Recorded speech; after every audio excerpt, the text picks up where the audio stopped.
Good afternoon, class. Today we will see ophthalmology and ophthalmic nursing. In that topic, we will see conjunctivitis. तो पहिले बघूया introduction काय कंजक्टिव्हिटीसचं. Conjunctivitis काय inflammation of the conjunctiva. Conjunctiva एक layer आहे eye मध्ये. ते कुठं असतं बघूयात. Conjunctiva is a thin membrane that cover the inner surface of the eyelids and white part of the eyeball sclera. कंजक्टिव्हा कुठं असतो? जे आयलिड्स आहेत किंवा व्हाईट पार्ट आहे आयबॉलचं तिथे कंजक्टिव्हा असतात. त्याचं इन्फ्लेमेशन झाल्यामुळे कंजक्टिव्हायटिस होतो.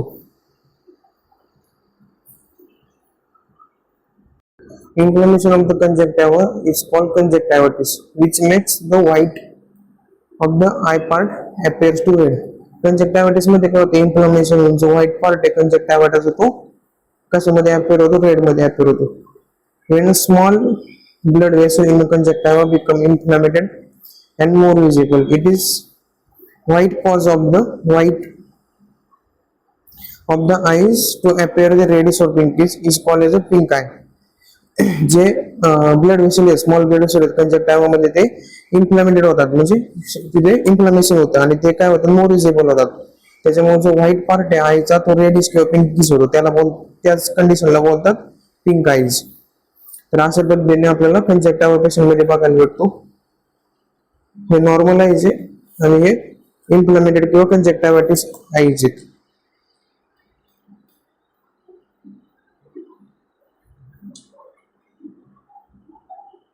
रिस्क फॅक्टर काय काय कंजक्टिव्हायटिसचे? Exposure to something for which person have an allergy. ज्या पर्सनला ॲलर्जी झालेली ऑलरेडी कंजक्टिव्हायटिस आहे त्याच्यामध्ये आपण कॉन्टॅक्ट मध्ये आल्यानंतर आपल्याला पण कंजक्टिव्हायटिस होण्याची शक्यता असते. Exposure to someone infected with the viral और bacterial form of conjunctivitis. Using contact lens frequently. Microbial infection. त्याच्यामध्ये मायक्रोबियल इन्फेक्शन मध्ये कुठलं? Chlamydia and fungus. हे सगळे रिस्क फॅक्टर आहेत. त्याचे कॉजेस काय काय आहे? नेक्स्ट कॉजेस काय काय? पहिलं व्हायरल कंजक्टिव्हायटिस असतं, एक बॅक्टेरियल कंजक्टिव्हायटिस असतं, एक ॲलर्जिक कंजक्टिव्हायटिस आणि एक केमिकल कंजक्टिव्हायटिस. तर व्हायरल कंजक्टिव्हायटिसचे कॉजेस काय काय आहेत? ॲडेनो व्हायरस आणि ह्युमन सिम्प्लेक्स व्हायरस. बॅक्टेरियल कंजक्टिव्हायटिसचं काय आहे? स्ट्रेप्टोकोकस एनेरिझम, स्ट्रेप्टोकोकस न्यूमोनियम, हिमोफिलस इन्फ्लुएन्झा आणि क्लॅमिडिया ट्रॅकियोमॅटिस. ॲलर्जिक कंजक्टिव्हायटिसचे कुठले कुठले फॅक्टर आहेत? पोलन आहे, परफ्युमेस, कॉस्मेटिक आहे, स्मोक आहे आणि डस्ट आहे. आणि केमिकल कंजक्टिव्हायटिस मध्ये काय आहे? ऍसिड आणि अल्कलाइन्स आहेत. याचे कॉजेस झाले तर याचे टाइप्स बघूया. ते करून पहिले बॅक्टेरियल आणि व्हायरल कंजक्टिव्हायटिस. व्हायरल आणि बॅक्टेरियल कंजक्टिव्हायटिस मे अफेक्ट वन और बोथ आईज. जे व्हायरल आणि बॅक्टेरियल कंजक्टिव्हायटिस ते एक किंवा दोन्ही आईजला अफेक्ट करतात.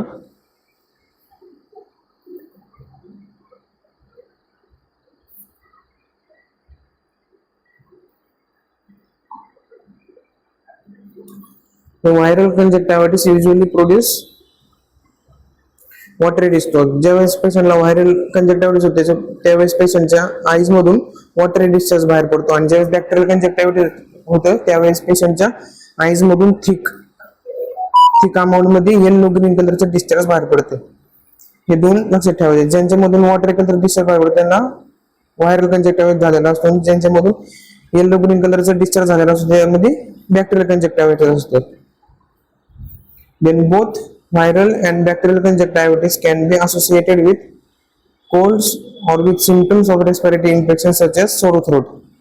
ज्यावेळेस पेशंटला व्हायरल किंवा बॅक्टेरियल कंजक्टिव्हिटिस होतात, कंजक्टिव्हिटिस होतो त्यावेळेस त्याचे जे सिम्पटम्स आहेत ते रेस्पिरेटरी सिस्टीम बरोबर असोसिएट झालेले असतात, जसं की सोर थ्रोट होतो पेशंट मध्ये. देन हे टाइप्स आहेत. ह्यामध्ये तुम्हाला वॉटरी डिस्चार्ज दिसेल. व्हायरल कंजक्टिव्हिटिस मध्ये वॉटरी डिस्चार्ज झालेला येतो पेशंट मध्ये आणि बॅक्टेरियल कंजक्टिव्हिटिस मध्ये असं थिक येलो ग्रीन कलरचं डिस्चार्ज आपल्याला पेशंटच्या आईज मधून बाहेर येताना दिसतो.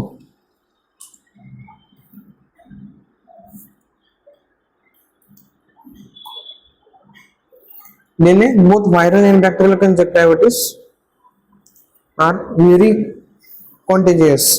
कॉन्टेजियस म्हणजे एकाकडून दुसरीकडे लगेच स्प्रेड होतात. हे दोन्ही कंजक्टिव्हिटिस व्हायरल आणि bacterial they are spread through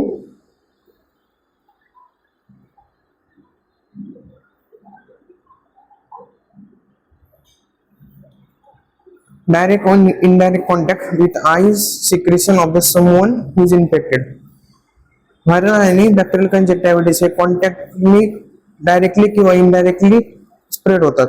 ज्या पर्सनला ऑलरेडी हे दोन्हीपैकी एक कंजक्टिव्हिटीस झालेलं आहे त्या पर्सनच्या कॉन्टॅक्टमध्ये अनइन्फेक्टेड पर्सन आल्यानंतर डायरेक्ट किंवा इनडायरेक्ट रूटली हे बॅक्टेरिया स्प्रेड होतात. Adults and children alike can develop both of these types of pink eyes. However, bacterial conjunctivitis is more common in children than adults.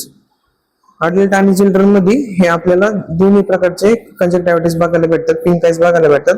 पण जे चिल्ड्रन मध्ये ते आपल्याला मोस्ट ऑफली कॉमनली बॅक्टेरियल बघायला भेटतो, बॅक्टेरियल कंजक्टिव्हिटीस बघायला भेटतो. नेक्स्ट आहे allergic कंजक्टिव्हिटीस. Allergic conjunctivitis affect the both eyes and is response to an allergy causing abscess such as a pollen. Allergic conjunctivitis कशामुळे होतात? पोलन्समुळे होतात आणि ह्याच्यामध्ये दोन एज आपल्याला अफेक्टेड झालेले दिसतात. Most allergic conjunctivitis can be controlled with allergic eye drops. ज्यावेळेस पेशंटला ॲलर्जिक कंजक्टिव्हिटीस होतात म्हणजे पोलन्सनी किंवा एखाद्या गोष्टीच्या ॲलर्जीमुळे हा ॲलर्जिक कंजक्टिव्हिटीस होतो त्यावेळेस आपण त्या पेशंटला ॲलर्जिक आय ड्रॉप्स प्रोव्हाइड करतो. देन टॉक्सिक कंजक्टिव्हिटीस म्हणजे किमोसिस. The toxic conjunctivitis typically occurs with constant use of the topical ocular medication. हे आय मेडिकेशन जे त्याला बोलतात ऑक्युलर मेडिकेशन, हे कॉन्स्टंटली यूज केल्यामुळे हा कंजक्टिव्हिटीस होतो त्याला बोलतात toxic कंजक्टिव्हिटीस. The reaction may take days to years to develop. There always appears to be does response affect with the regard to preservative concentration and total amount of the preservative containing medication used. It implies direct damage to ocular tissue from offending agent, usually preservative or medication. जे हे toxic कंजक्टिव्हिटीस यांना develop व्हायला काही दिवस ते काही वर्ष लागतात आणि ज्यावेळेस हे अपेअर्स होतात त्यावेळेस त्यांची जी प्रिझर्वेशन कॉन्सन्ट्रेशन आणि टोटल अमाऊंट प्रेझेंटेशन आहे ते मेडिकेशनमुळे होतं आणि हे काय करतात टॉक्सिक कंजक्टिव्हिटीस डॅमेज करतात, कशाला ऑक्युलर टिश्यूला डॅमेज करतात. देन नेक्स्ट स्टेप पॅथोफिजियोलॉजी आहे याची कंजक्टिव्हिटीसची. पहिल्यांदा काय होतं, जो काय मायक्रोब्स आहे किंवा मायक्रो ऑर्गॅनिझम आहे तो एंटर होतो आई मध्ये विथ कॉन्टॅक्ट. त्याच्यानंतर इन्फ्लामेशन होतं आईज मध्ये. इन्फ्लामेशन झाल्यानंतर आईज मध्ये डायलिटेशन होतं, जे ब्लड वेसल आहेत त्याच्यामध्ये डायलिटेशन होतात आणि डायलिटेशन झाल्यानंतर स्वेलिंग, रेडनेस, एक्झिक्युटिव्ह आणि डिस्चार्ज आपल्याला पेशंटच्या आईज मधून झालेला बघायला भेटतो. तर साइन अँड सिम्पटम्स काय आहेत त्याच्यामध्ये? टेंडरनेस होतं आईज मध्ये, पेन होतं, स्वेलिंग होती, इचिंग होती, बॉडी एक होतं, फोटोफोबिया होतो, फिवर होतं, सोअर थ्रोट होतं, रनिंग नोज होतं, रेडनेस ऑफ आईज होतात किंवा इनर आयलेट्स होतात, त्याला जो बोलतात आपण हायपरनेमिया बोलतो, आणि डिस्चार्ज होतो आईज मधून आणि टीयर होतात. ड्रॉपलिंग ऑफ द अपर आयलिड्स, जे वरचे आयलिड्स आहेत ते खाली येतात.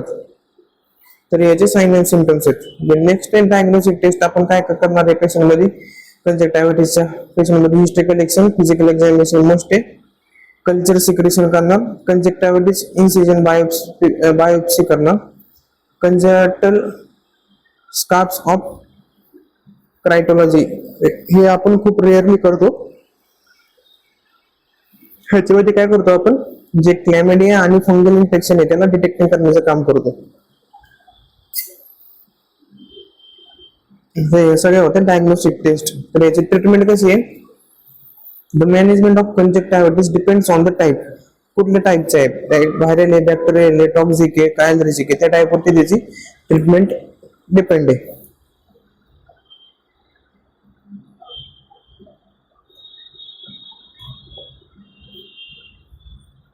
The most of them mid or viral conjunctivitis are self-limiting beginning condition that may not require treatment and laboratory procedures. The most of जे mild level चे असतात आणि जे व्हायरल कंजक्टिव्हिटीस हे त्यांचे ऑटोमॅटिकली त्यांचे ते हील होतात आणि रिपेअर होतात किंवा ट्रीट होतात.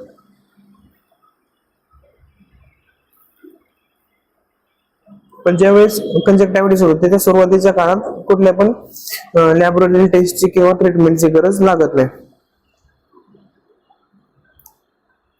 Many bacterial conjunctivitis. If the infection is bacteria, the doctor may prescribe the antibiotic drops as pink eye treatment, and infection should go away with severity. Antibiotics eye ointment in place of the eye drops. It's sometimes prescribed for treating the bacterial pink eyes in children. An ointment is often easier to administer to infant or young children than eye drops. Through ointment may blur vision up to 20 minutes after application. आता bacterial कंजक्टिव्हिटीस कशामुळे होणार, बॅक्टेरियामुळे होणार. तर ह्या condition मध्ये आपण पेशंटला काय प्रोव्हाइड करतो, अँटीबायोटिक आय ड्रॉप्स प्रोव्हाइड करतो for the treatment of the pink eyes. पण चिल्ड्रन मध्ये आपण काय ऑइंटमेंट प्रोव्हाइड करतो, अँटीबायोटिक आय ऑइंटमेंट. आणि जे अँटीबायोटिक आय ऑइंटमेंट असतात ते इझिली ऍडमिनिस्टर करता येतात आपल्याला पेशंट मध्ये. हे कशामध्ये यूज करतो आपण, चिल्ड्रन आणि यंग चिल्ड्रन मध्ये यूज करतो. आणि अँटीबायोटिक आय ऑइंटमेंट टाकल्यात अप्लाय केल्यानंतर पेशंटला 20 मिनिटे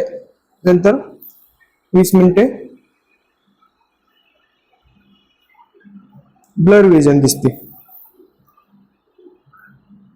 तर याच्यामध्ये आपण कुठले आय ड्रॉप देतो, आपण फ्युरोकिनोझॉल, सोडियम सल्फेसिटामाइड, ट्रायमिथाइड प्राइम 7 ते 10 दिवसासाठी देतो आपण.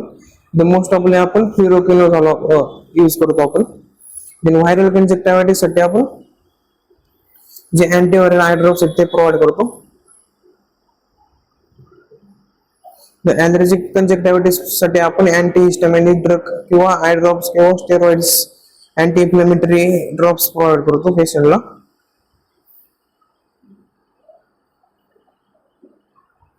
तर व्हायरल कंजक्टिव्हिटीस कसं मॅनेजमेंट करायचं, त्या पेशंट मध्ये व्हायरलच्या पेशंटला ऍडव्हान्स करायचं. जे आपले आईज आहेत ते क्लीन वॉश करायचे with normal saline. Cold compression पेशंटला प्रोव्हाइड करायचे. जे अँटीहिस्टामायटिक टॉपिकल्स आहेत ते पेशंटला प्रोव्हाइड करायचे.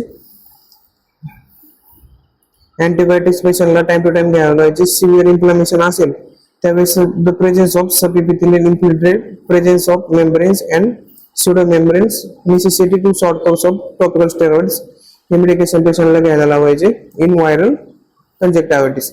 बॅक्टेरियल कंजक्टिव्हिटीस मध्ये आपण क्लोराम्फेनिकॉल 0.5% ऑफ आय ड्रॉप पेशंटला प्रोव्हाइड करतो किंवा सिप्रोफ्लॉक्झिन 0.3% आय ड्रॉप आपण पेशंटला प्रोव्हाइड करतो.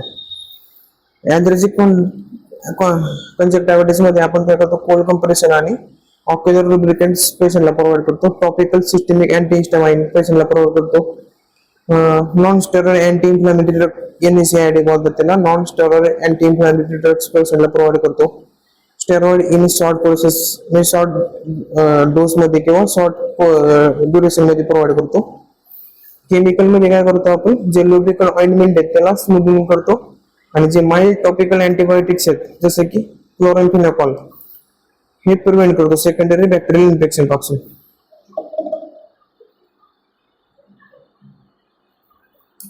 तर लाईफस्टाईल मॉडिफिकेशन काय करायला लावायचे पेशंटला during the conjunctivitis. Apply hot compression to the eyes, stop wearing contact lenses, म्हणजे कॉन्टॅक्ट लेन्सेस आहेत त्या पेशंटला वेअर करायला लावायचे नाही. जास्त लाईट मध्ये जाण्यापासून पेशंटला प्रिव्हेंट करायचं.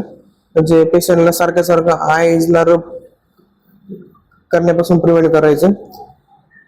Clean the eyes using the sterile water and cotton swab from the inner canthus to outer कॅन्टस.